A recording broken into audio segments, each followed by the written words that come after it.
Well, let me just first off say what an honor it is that so many of you came tonight for us to be able to share some of these stories. For those of you that go, I don't know what you're talking about, let me give you a little quick update. A couple of years ago, I really felt like God was saying that when it comes to worship music at this church, it's got to be less about a person and more about the church. And so I started dreaming about, okay, Lord, what would that even look like? What would that even be called? And it's like, duh, where do you live? All right, Woodlands. Okay, what? Woodlands music? And sure enough, I remember, I'll never forget, I looked up on the website, I said, surely that's taken. Like, everything has to be taken in that way. And we looked it up, and sure enough, it was just open. It was available. And so we grabbed it, and I just began to dream and say, okay, God, what in the world would that look like? There's many of us on staff here as worship leaders. I know Josh Price with Loft is back here, and Michael Rafferty at Wood Forest, and myself, and just begin to say, instead of it being about us, what would it look like for our church to begin to build something that would be able to not just resource the church, but to be able to go and encourage the church, not just our denomination, but the capital C church, and begin to dream about what that could look like. And I remember we talked some albums, and I thought, what in the world, how cool would it be if there was a way that we could go and just be able to travel? Part of the history of the Wesleyan people is this thing called circuit riding, where pastors would move and preachers would go from city to city and share the gospel. And it's just like a modern day circuit riding movement. I was thinking, how cool would it be if I could somehow convince a bunch of people to go on the road with me? And then sure enough, we got connected with an incredible conference called New Room Conference. And they and us, we began to dream together about a 16-day journey. And we would end up leading worship over about 20 times. We went to 10 different college campuses from University of Alabama, University of Georgia, Mississippi State, Auburn. We made all the way from Huntsville, Alabama, all the way through Alabama over to Mississippi State, and it ended in Georgia and Atlanta. And it was one of the craziest experiences I've ever been on. I mean, these guys would probably tell you there are mornings we wake up and we were just absolutely exhausted knowing that we had more to do. And I just really want to introduce them. This is Matthew, who serves over in the Loft and has become such a brother to me and leads over in the Loft community. This is Abraham right here. Abraham is a youth pastor down in Houston and is just such a pastoral presence to my life and carries that. Yes, he plays drums on Sunday night, but anybody know he's a youth pastor? Just serves and loves youth, and it's incredible. A little shout out to encourage your youth. Yes. Little shout out. Tanner over here works at a church, leads worship at a church here in town called Restoration Church. How cool. Woodlands Music doesn't have people just on staff here at this church, but has people from around our town. And so Tanner's at Restoration Church in Wood Forest. And then sweet Brenna, who's just joined our team here. And if you've been a part of Harvest, yeah. Just an anointed, gifted voice. But the truth is when she's backstage and when she's with you and when she's praying for people, you realize that the reason God has given her such an anointing is because she carries such a humility. She just carries that. So what we wanted to do was less talking of me, and I wanted them to be able to share some of the stories from the trip. Matthew, for you, this is kind of your first time. You've been serving at Loft and been good friends with Josh and have sort of seen the church. But this is your first time to kind of jump into Woodlands music. And you have such a heart for songwriting and worship leading and production. What did you see, and what do you see as Woodlands music moves forward? What do you feel like God's placing on your heart, and what are some things that you've seen along the way? Yeah, thanks, Mark, and it's such an honor to be alongside these people. They're giants in my eyes, and I feel like in the Lord's eyes too. And man, I'd say like the time we were out was just such an amazing time, and a reoccurring theme for me that kept coming up is. Like in Genesis 26, it talks about Isaac reopening the wells of his father Abraham that had been covered by the Philistines. And what I really started to learn, the first time I was out with Mark was last year at New Room in Nashville. And as I sit and listen to the history of John Wesley and the movements that happened, I really realized that prayer and worship and revival was in the root system. It was in the DNA of the church. That's good. And those wells of worship were there. They'd already been planted by the Lord. And so I felt like our job in worship as we did all these, nights and mornings of worship was not to create. We didn't even have to create new wells. The wells were already there. It was more of a returning and saying, Lord, will you use us to reopen the wells like Isaac did? And we sing that song, Do It Again. I love it so much because it's so prophetic and it's such the nature of God. Revelation talks about that the testimony of Jesus is the spirit of prophecy. And what happens is as you share the testimony of Jesus, as you share what he's done, it opens up in the atmosphere the hunger for him to do it again. Yeah. And he will do it again. He honors his word. And so for us, man, we just, I really believe it. I take that into the music, into the songwriting, into the production, is this idea of just creating an atmosphere where God can move. Because ultimately it's about his kingdom being established. And what that looks like is that the king's domain, Jesus, our king, for him to have rule and reign in our hearts and our culture. And so that's what music's all about for me. It's really the vehicle, and hopefully creativity is a part of that to where we just open up the wells of worship again and inside the Methodist Church. And so that's what I see, and that's really what I'm passionate about. And man, that's the DNA of this group. It's so awesome. That's huge. I mean, we would stop at college campuses and, you walk into, University of Georgia is a great example. And I know Josh preached on this at Loft this morning. Yeah.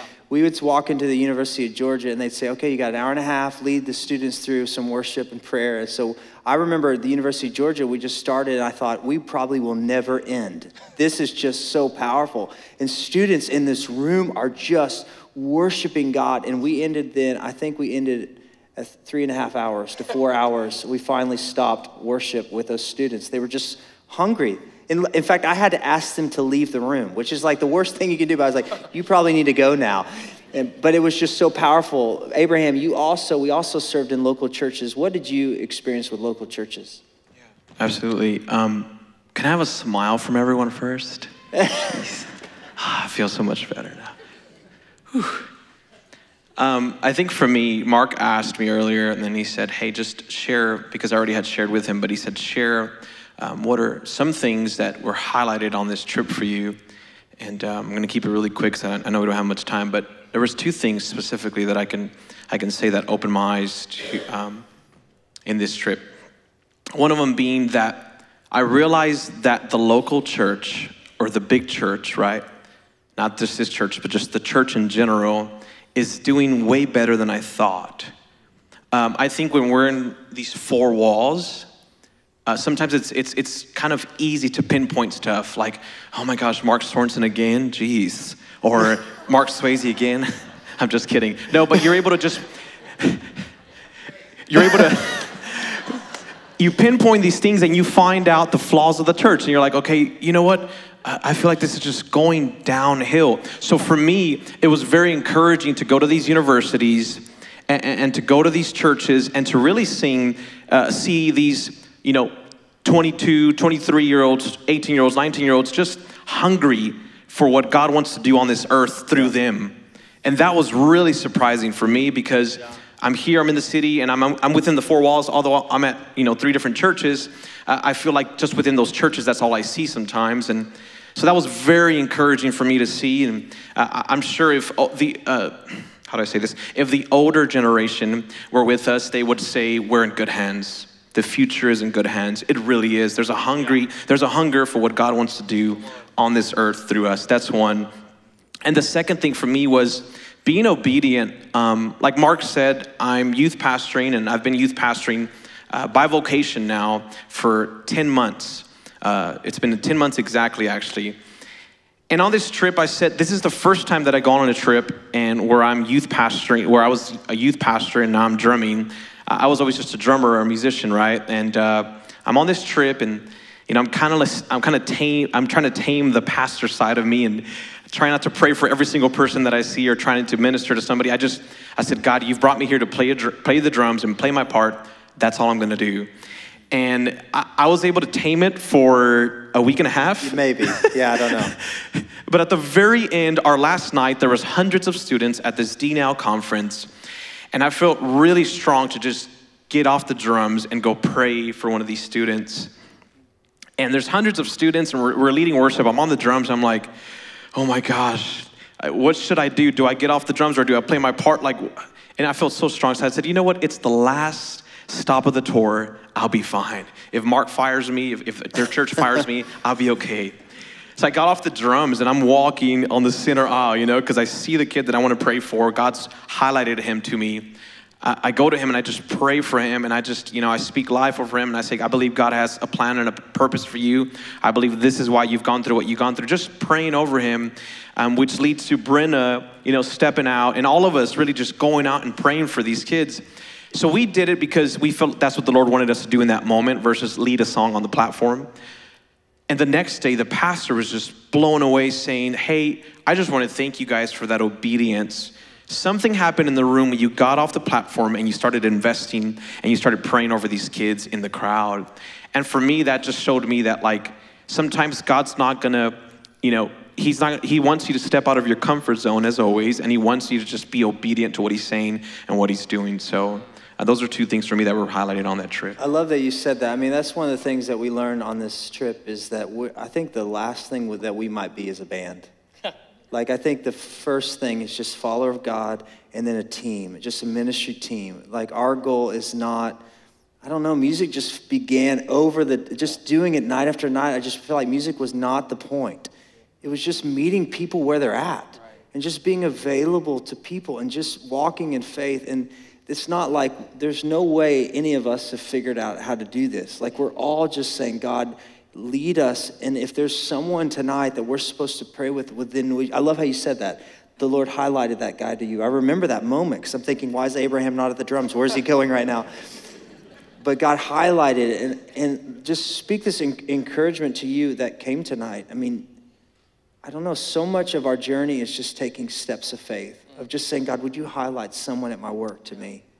Would you highlight someone in my family to me? Would you highlight someone in my life right now to me? Just make it clear to me that I'm supposed to somehow intentionally focus my prayers and my thoughts and even my actions, my words, to encourage them. And that was such a cool part, is to realize that music was such a small part of it.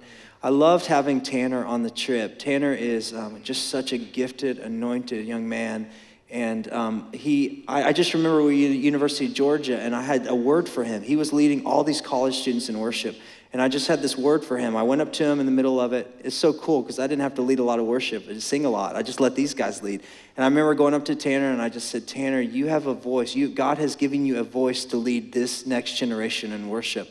And I just remember this just moment where I got to pray over him, and then him step right into it and just lead the rest of the tour with such strength. Tanner, for you, what was this trip like, and what was it like to lead worship for college students? Yeah, it's funny that you say that because that's literally the story that was circling my mind in processing this.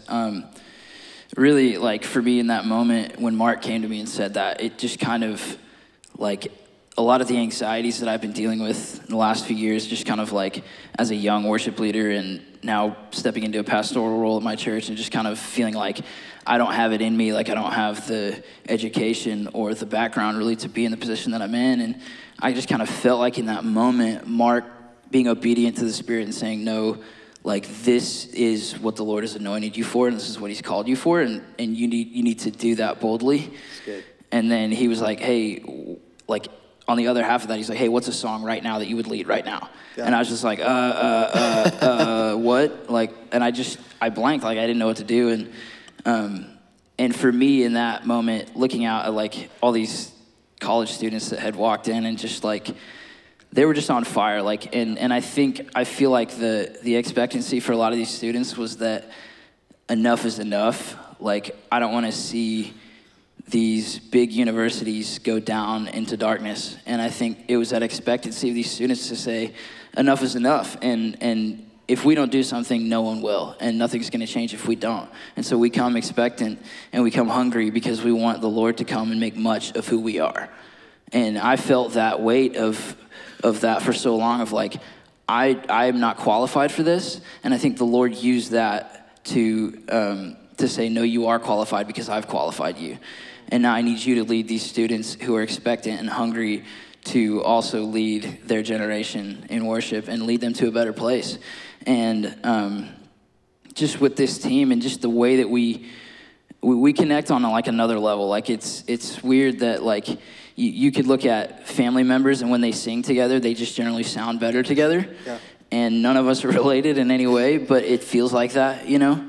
And in the same sense, as you're leading people into worship, it's even better that you have that family connection of like, Brenna's trying to go into this song and no one else knows what the chords are, and I'm over here like 1, 4, 5, you know, I'm trying to tell people the numbers and get us all on the same page. And it takes that family mentality to go, you know, we're going to step into this. And I just remember out of that, Mark being obedient and then allowing the Spirit to release me into that, and then me stepping in that obedience. I just remember students, like it felt like that process was like it was when you're moving in the supernatural, it feels a lot shorter than it is. And we were like, man, we got to leave, we got to get to the next place. But we were just so like soaking in this moment, and students were going to class and coming back, and really that was just that was the reality of every college situation that we stepped into. It was students just saying, enough is enough. Like I'm not going to allow our generation to live in darkness, and we're going to fight for more, and we're going to step into that, and we're going to be bold. Yeah. And anxiety and depression, which I feel like are two of the biggest, darkest places in this generation. I really felt like that was released there in Athens, Georgia, at the University of Georgia, that students were like, no, I'm not going to allow this to be the thing that takes us down. And we're going to step into awakening, and we're going to put a stake in the ground and say, this is not the place that we die. Yeah. This is not where our culture goes to die, and we're going to step into that place boldly. You know. That's good. That's good. What was so crazy is we would go to new situations, new churches, new campuses, whatever, and we go in and no one has any idea who you are, and they have no idea who you are, and you just begin to lead them in worship songs that we might do tonight, and then all of a sudden everyone's just in. I think that's what surprised me.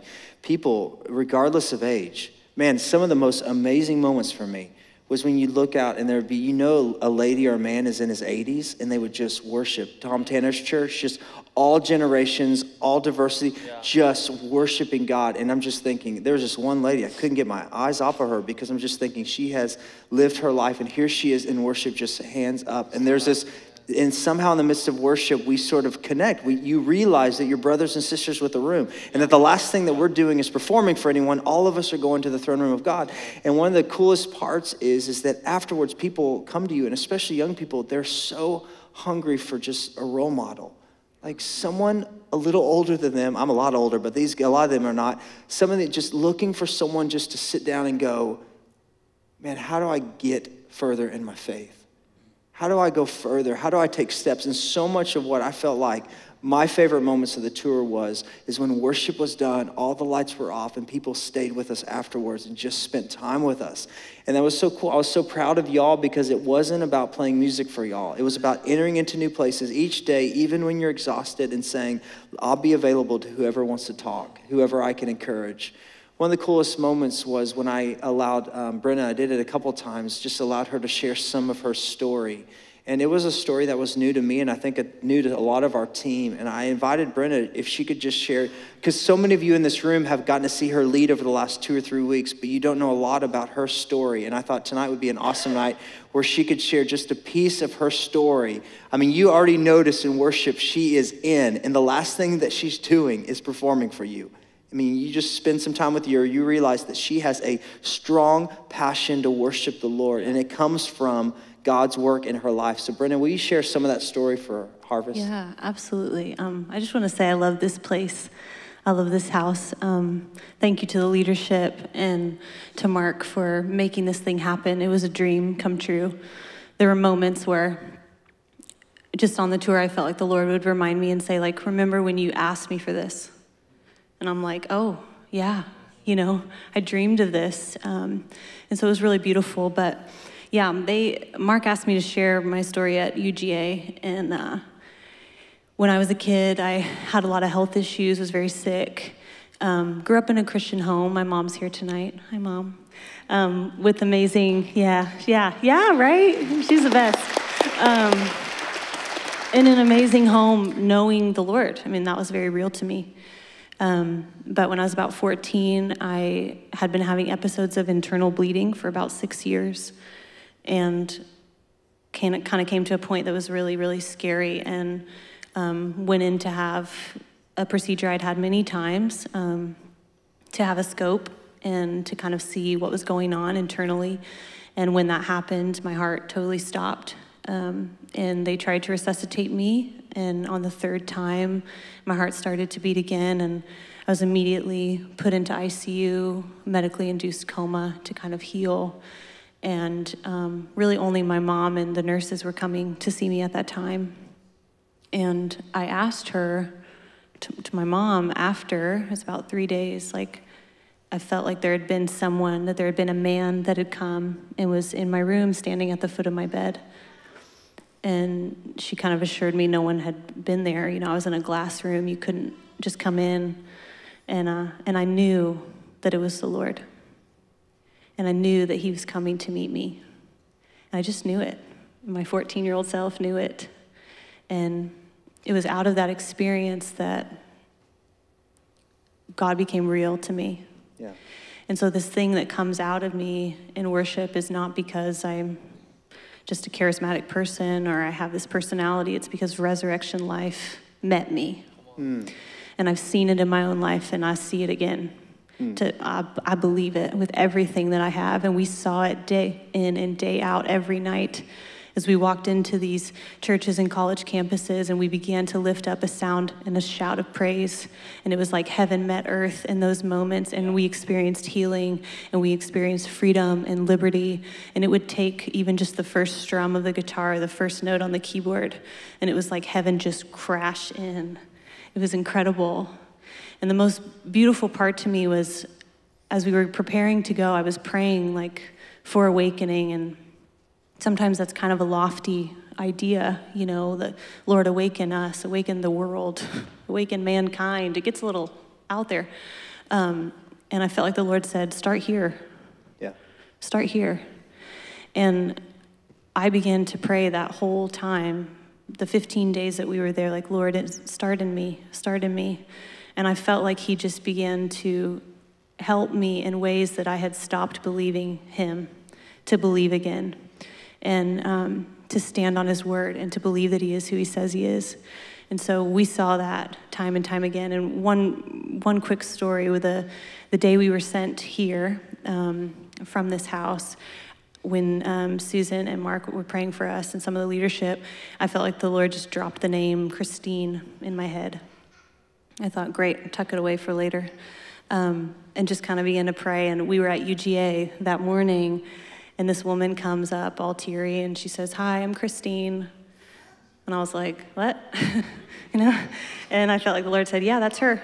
And so I told her, hey, I've been praying for you for a week and a half. And we just began to have a really beautiful time of connection and prayer. And she'd been leading worship there with her husband for 7 years and believing God to move again. And they were seeing glimpses of it when we were there. And so it was a really, really special moment. So it's so beautiful. Yeah. I just want to say, I don't know if we know what's next future-wise. I mean, this is just some of the group.